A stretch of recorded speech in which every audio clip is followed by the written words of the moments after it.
Let's take a look at this question from IIT JEE Advanced 2024. We're given two functions, f of x and then g of x.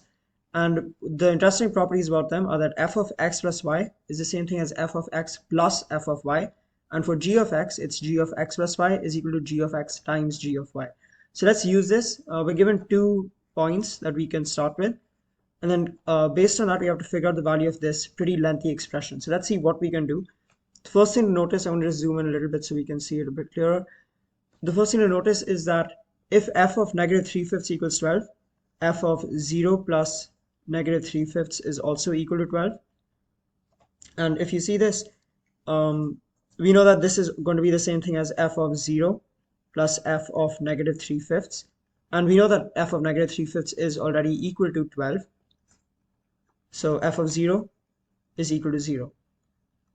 That's just an interesting thing. We don't need that directly, but we can use a very similar approach with g of x, right? So if we write that over here, g of 0 plus negative 1/3 will equal g of 0 times g of negative 1/3.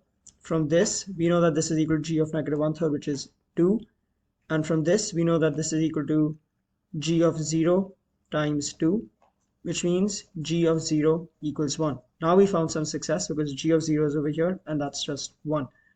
Let's see what we can do with f of 1/4 now. And actually, if you look at it a bit closer and you examine some values, you'll realize that f of x plus y can just be written as,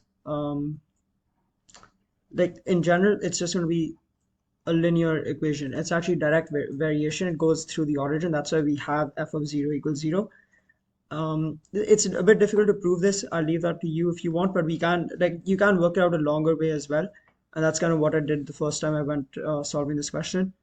But if you try it out, so f of negative 3/5 minus 3/5, that's just going to be twice as much as this. So it's going to be 24.